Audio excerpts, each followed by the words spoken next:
There is no standard definition of clean. No one's regulating this. No one is saying that, oh yeah, I've tested your product, you can call it clean. No one's doing that.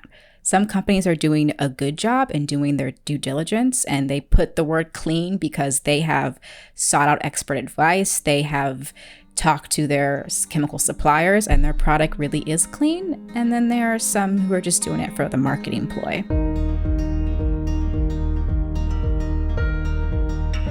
You are what you eat, so the saying goes, and never is what you eat and what you are doing more important than when you are trying to grow your family. I often talk with patients about nutrition and supplements and lifestyle optimization while they're trying to conceive. But what about the negative things in our environment, the chemicals that we eat or we put on our skin, that we breathe? What about these toxic chemicals? There are a lot of dangerous things out there, but I have good news. You can limit your exposure to these toxins if you know what they are and how to respond to them. Today, I have a wonderful expert here to educate us on all of this. Dr. Lariah Edwards is research scientist in the Department of Health Sciences at Columbia University and the Environmental Defense Fund. Dr. Edwards, welcome to Baby or Bust. Hi, thank you so much for having me. I knew that I wanted to have you on this podcast as soon as I met you. So many of my patients and listeners know that this is something that I talk about, I care about. I want people to be aware of environmental toxins and ways to limit exposure, but I also don't want to come at people with fear. I think there's got to be a balance. Dr. Edwards, is this something that we should be concerned about? Like, should we be paying attention to the toxins around us? Absolutely, because as you said, it's not just what we eat, it's everything. Especially women, we use lotions, we use shampoos, we use just countless products that have chemicals in them. And unfortunately, they're not well regulated, and we're just inundated with chemicals from everywhere. So it's unfortunately not just what we eat, it's our air, our water, and consumer products and personal care products is kind of where I spend a lot of my time thinking about these exposures.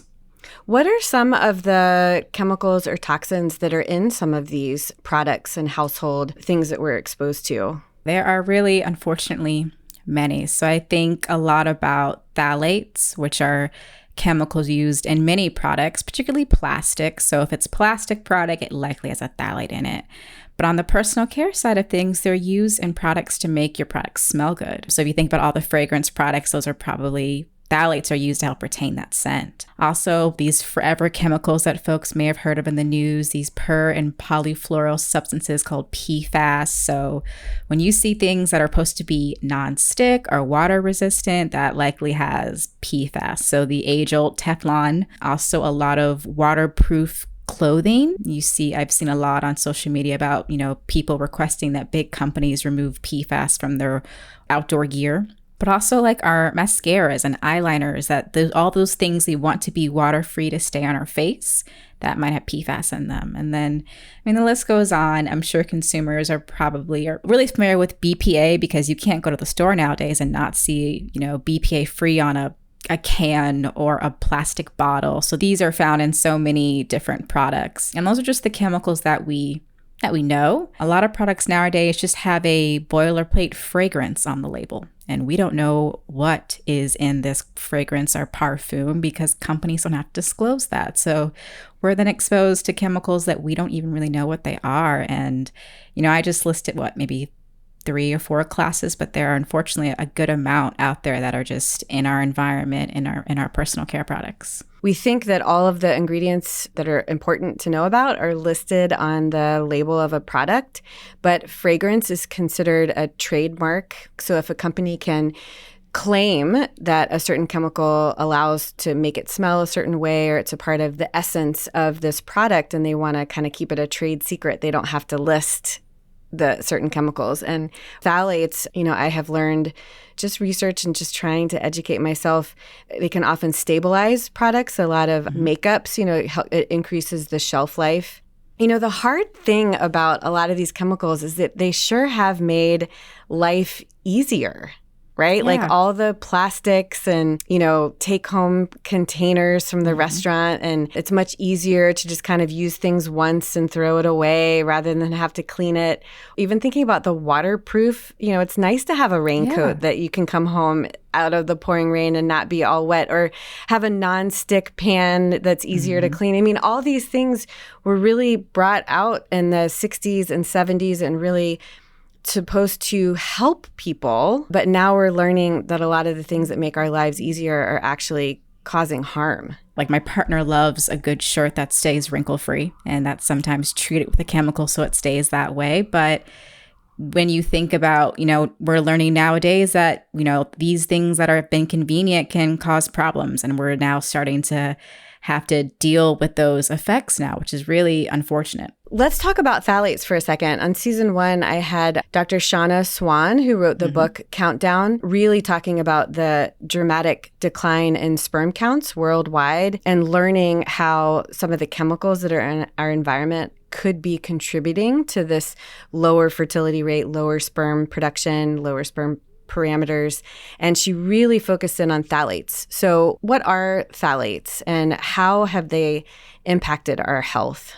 The term phthalates, it's a name for a group of chemicals that are used as plasticizers. So as you mentioned, plastic is the biggest convenience to our lives, really. And so when you think about everything that is made of plastic, then you can realize how ubiquitous phthalates are. So these is class of chemicals that are used in plastics, but also used in personal care products as scent retainers or stabilizers. They're used everywhere. And we know from, large scale biomonitoring studies where they collect biological samples from people that a lot of us have phthalates in our body.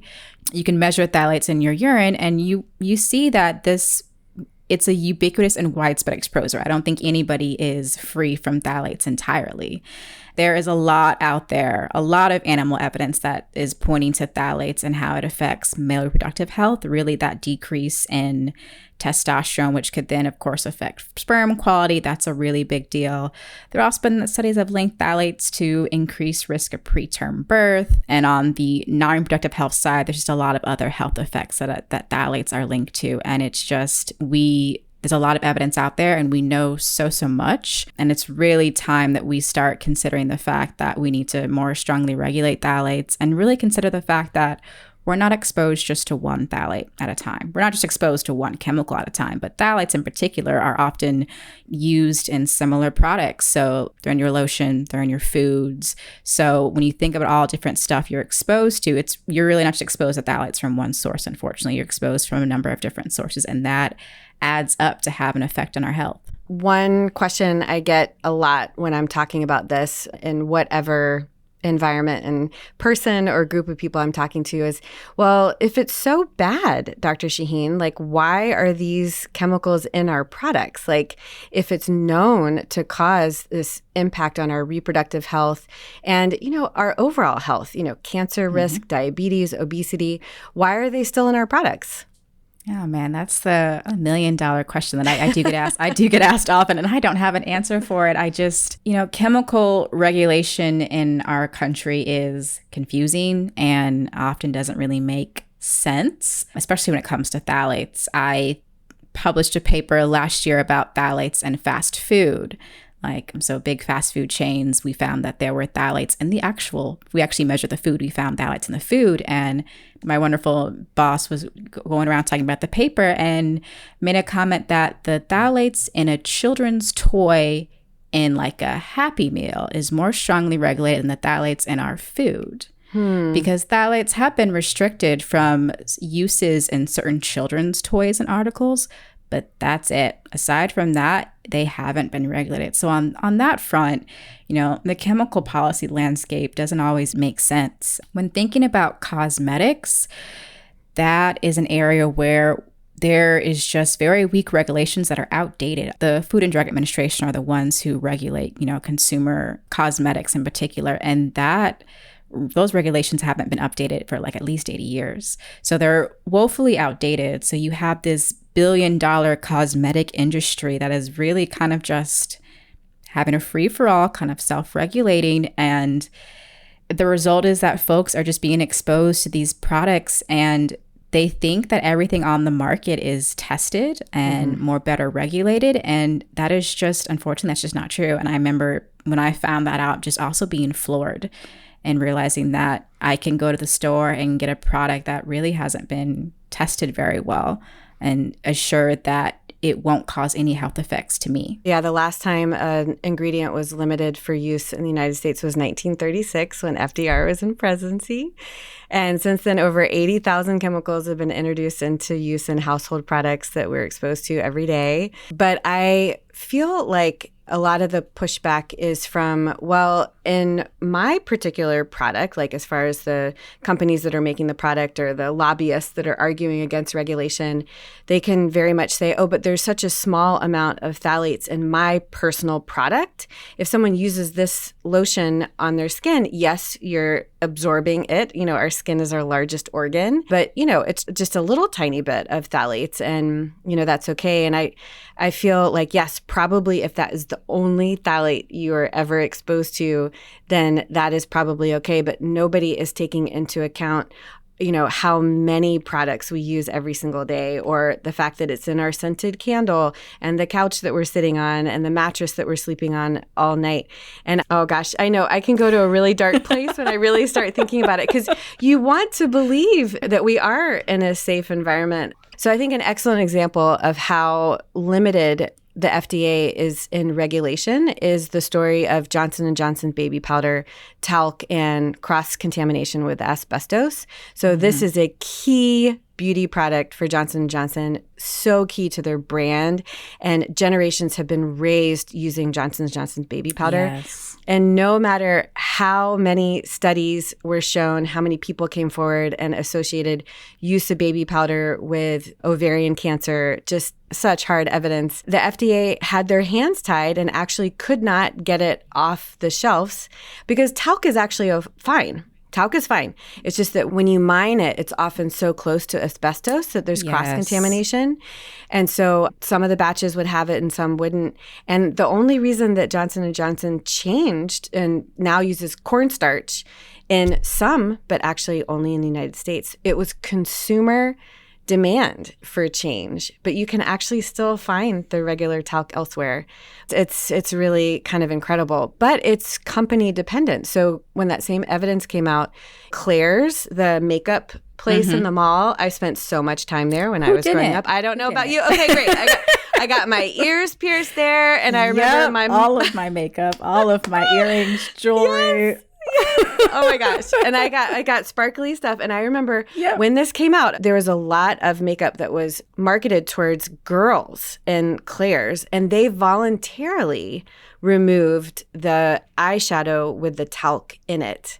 But that was Claire's, you know, but Johnson & Johnson still was able to fight it, which I just think is just an incredible story, but also just disheartening because you want to believe that you can buy safe products and that the companies are on your side, or that the FDA would be able to regulate it more. And it's just not that way. As I said, chemical regulation in this country is complicated. And I think the complications mean that, unfortunately, folks are left unprotected. There is just time and time again that products that are marketed to people of color are not even as well regulated. Do you want to talk about that? I remember my mother using baby powder every time she gets out the shower, just all the time. And when it comes to people of color, like, you know, so personal care products are just poorly regulated in general. So we're all exposed when we use a lotion, a shampoo, an eyeshadow, whatever. But when we think about, you know, people of color, women of color, it's, you know, as a result of larger social structures, people of color use more personal care products, and thus we're exposed to more chemicals. And so there's a great study conducted by Taking Stock. You can Google their work, Taking Stock study, and they have a great infographic about their work. And they surveyed a diverse group of women in California on their use of all types of personal care products. And when they start looking at different, you know, race and ethnic groups, you see a difference. So Black women reported using more hair products and more menstrual intimate products. So like, you know, the feminine sprays, which I think are probably not good for you. And Hispanic women and Asian women reported using more cosmetics than white women. So we're seeing differences in how many products are used by different racial groups of women. we have all been ingrained to think that Eurocentric beauty standards, so light skin, straight hair are the definition of beauty, like emphasis added, the definition of beauty. Mm-hmm. And that may push women of color to use these products more. Being viewed as pretty or attractive, it's not just about vanity. If you're attractive, people see you. You're worthy of attention. You get the job. You get the promotion. You have better career aspects or luck in relationships, and you're just worthy of respect. And so women of color, people of color may feel the need to use a lot of these poorly regulated cosmetic products, beauty care products that have a mixture of toxic chemicals in them in order to look a certain way to get these benefits. And I know right now my hair is straight. I straighten it every couple times a year, and it's straight for about 4 weeks, and people treat me differently. People treat me kinder.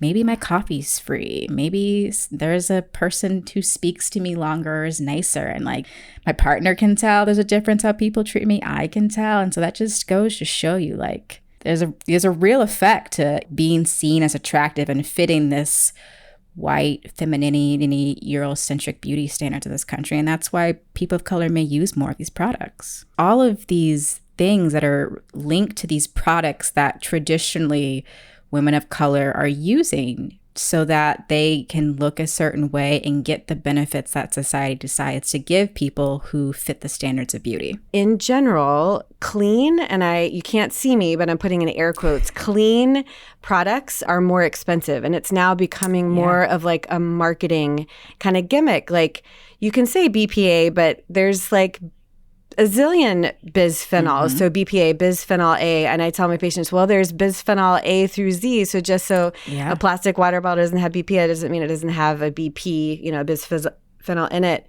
And one point that you made that just knocked my socks off at the presentation that you gave was that one thing that you can do is actually intentionally use less products. I love telling folks, like, start with your beauty, your personal care routine, and what can you cut out? Or what do you use the most of? And maybe, like, what do you not need? And this is someone who loved to use a good Victoria's Secrets, perfume after she got out the shower to smell good before going to bed. And there's nothing wrong with that, by all means. But there have studies that have shown that when folks switch to cleaner products, products that have fewer of these chemicals that we know are really bad, the levels of the chemicals in their bodies go down. And you can see that change just over a couple of days. So the proof is out there. Using cleaner products, reduces your chemical burden. So use fewer products. And then if you get to a point where you're like, I have to have this product, like I love this product, maybe try when you're done with it, because I'm all for, using the products that we have because no one can afford just throwing out and starting over with products, switch to a cleaner one. There are apps out there that help you, like EWG Healthy Living app or Detox Me, that help you kind of understand just how to shop smarter about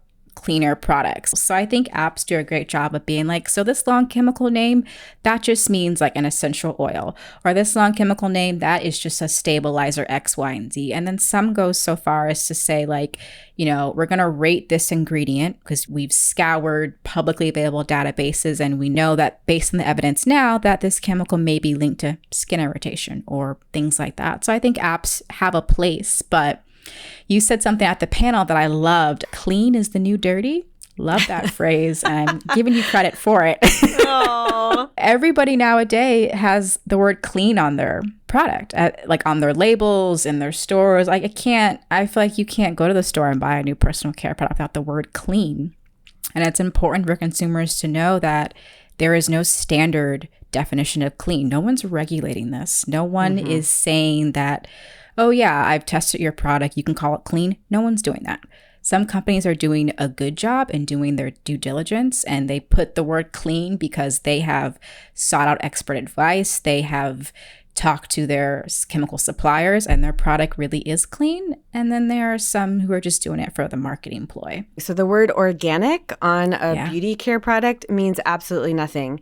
Yes, that word organic is regulated in the food industry, but not the personal care products. Or the word natural, that doesn't mean anything anywhere. That is just like, there's certain things that make us feel better. Like, oh, it's clean. Oh, it's natural. Oh, it's organic. It must be okay. Honestly, FDA, the government, it doesn't have the regulation in the United States. And so the only way it's going to change, I mean, with, of course, advocacy and increasing awareness, and there have been great changes due to that, but I think it's got to be through consumers. If you change what you buy, they're going to change what they make. Consumer power is very, very real, but also acknowledging that it's unfortunate that it is on us consumers, right? Thank you. You're right. Like, that does stink. You should be able to walk into a store and buy any shampoo, regardless of the price, and it not be filled with ingredients that could potentially harm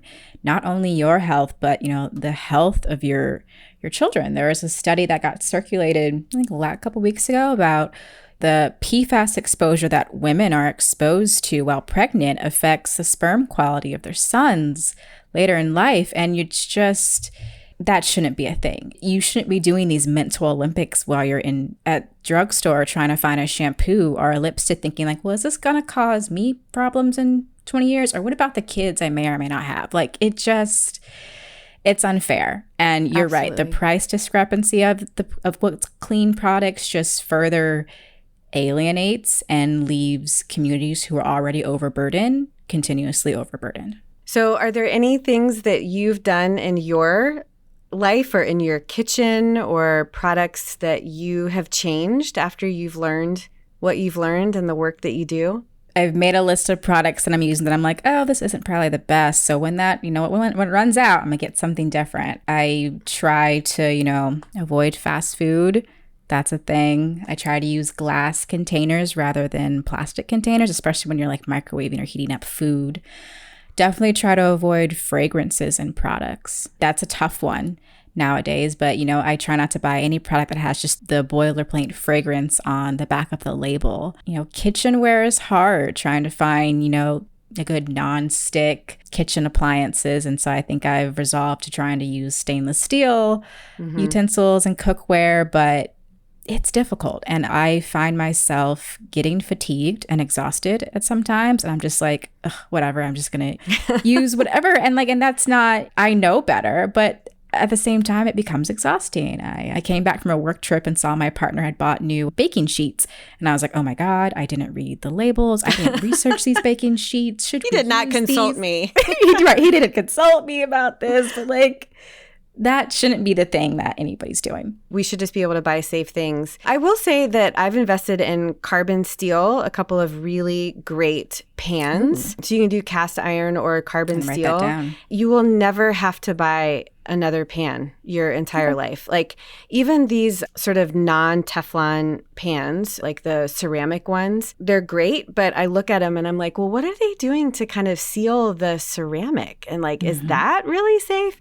And then they also just run out really quickly. So even if they are safe, they just don't last very long. But if you get a good kind of the dirtier the cast iron or the carbon steel pan gets, then actually the less sticky it is.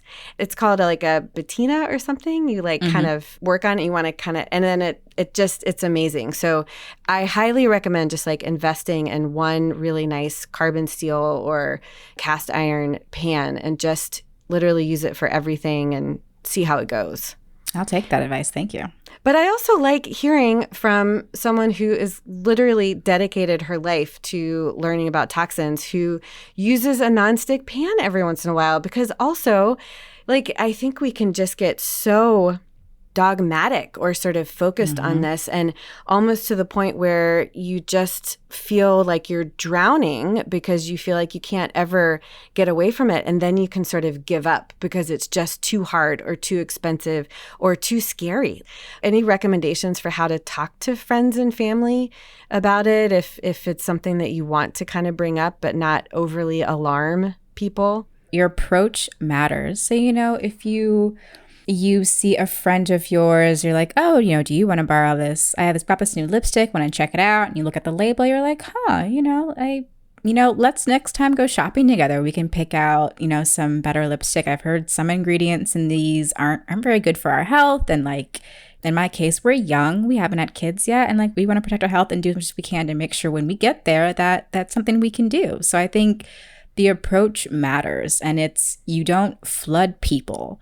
You don't walk in someone's house and be like, oh my God, you're using, plastic takeout dishes and you have this and that. It's a baby step. It's a gradual, let's talk about it. I can share information with you. Like, try this app. It helps you scan your products, figure out what's safe, or let's go shopping together. Or do you want to borrow mine? I think doing that is the best way. I text my parents, and they're used to it by now because I've been in this work so long. But I'll text my parents just to be like, don't use this, stop using that, try using this instead. And like I hope they take my advice, but I certainly don't flood them. And it's unfortunate that you can't force people to do things, right? Even if you know it's better for them, but you can keep talking to them. You can keep gently bringing it up, and no one likes to feel dumb. Okay, you can kind of look at your products and decrease plastic in your kitchen. Don't use nonstick pans. You look at the products when you're replacing them, and like all these things that we've talked about. But I don't want anyone to feel like now I've caused my infertility because I wasn't using safe products. And then people say, well, but my friend uses so many more products and has all this other choices, and they don't have cancer or they don't have infertility. So then what you're saying is probably not true. Like, it's just, I think everyone's affected differently, and you just have to kind of learn a little bit at a time. As not a physician, I can appreciate the position that folks like yourself are in when they're trying to explain, something like toxins and personal care products when new data is literally forthcoming all the time. As a patient, I appreciate honesty. I appreciate transparency. I've gone to OB/GYN before, and she's mentioned things like, well, this is just not well studied because, folks don't care about women's pain. I'm like, I appreciate that level of transparency, right? Like, It sucks, but like, I'm fine hearing that. Like, I'm fine hearing that, the honesty and transparency of what's out there. I love that you talked about fragrance-free. I heard someone say, clean is not a scent. Yes. We didn't used to use soap that had a strong fragrance in order to wash our clothes, decades ago. But now we associate smelling our clothes with this really strong mountain scent, whatever that is, or like fresh breeze.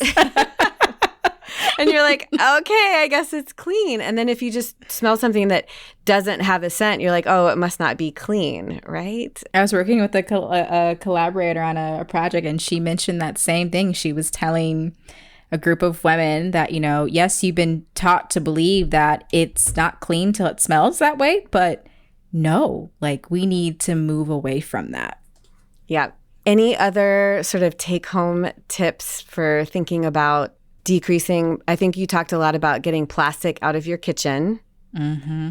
Any good tips for maybe thinking about ways to do that? It's replacing your food storage containers to something glass, or, maybe a ceramic, but of course you have to be careful about how they're sealing the ceramic. That is always a concern. Those are probably the biggest thing with your kitchen. Like, just the plastic takeout containers are the hardest part. And it's particularly hard when you then go to order takeout and your food comes in a plastic container. I'm notorious for getting home quickly and then putting it in a glass container until I'm ready to eat it.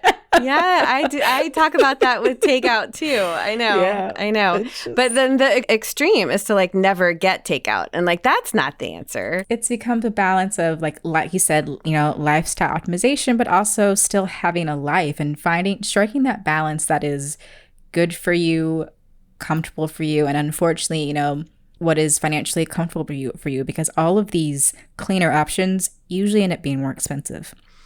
You could find very cheap plastic containers, but the glass ones then run twice as much for one. And it's almost like it's a privilege to live this quote unquote green or clean lifestyle. And that is unfortunate. There are some things that it does make sense, but it's more of like an investment, so like you can get plastic Tupperware, I mean, I know that's a brand name, but plastic sort of food storage containers. But after a while, they wear out, right? Like you keep like spaghetti sauce and you're like, oh my gosh, this is never going to look right again.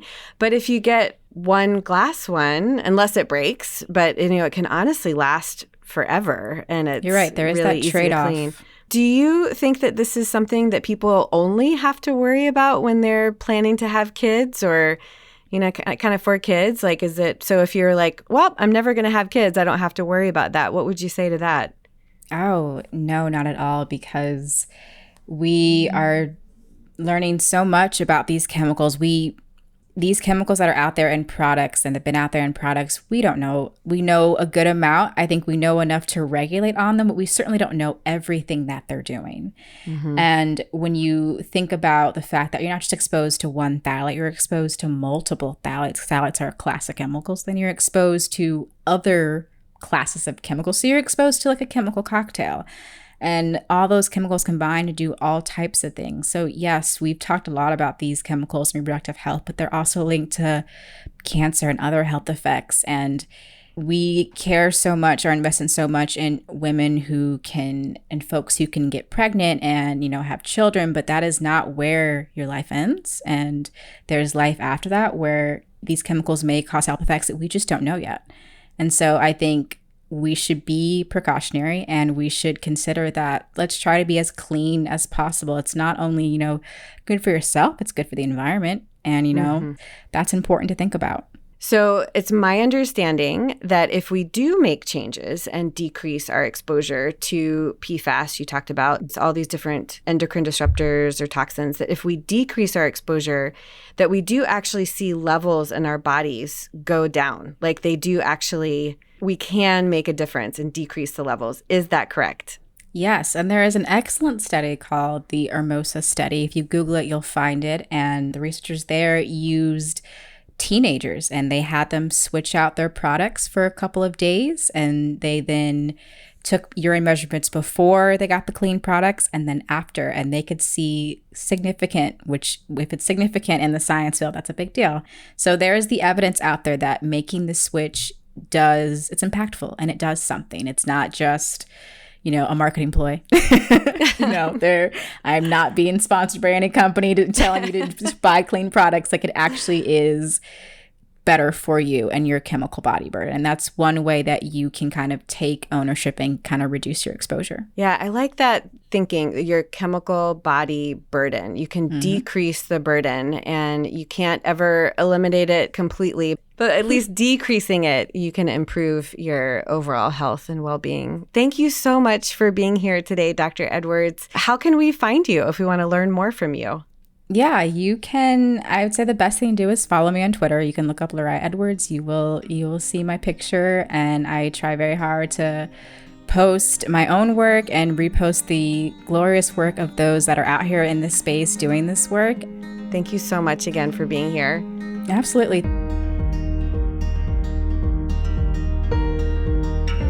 Oh, I absolutely enjoyed reconnecting with Dr. Edwards today. She just has such wonderful insight in all of her research, and the facts are there that these toxins are in our environment, they're in our homes, they're in our products, and the evidence shows that they really are impacting our overall health, not just our reproductive health, but our overall health and well-being. And it can get so overwhelming. Like, this information should not be on the consumer. If we do make better choices, we can decrease the burden of these toxins on our health. And so it is worth educating yourself, learning, and taking it one step at a time. I'm your host, Dr. Lora Shahine, and this is Baby or Bust. If you like this episode, let us know. Give us a 5-star review and follow the show wherever you listen to your podcasts. Baby or Bust is produced by Mark Ramsey, Jamie Solis, and Greg Moga. Executive produced by Paul Anderson for Workhouse Media. Baby or Bust is a Mark Ramsey media production.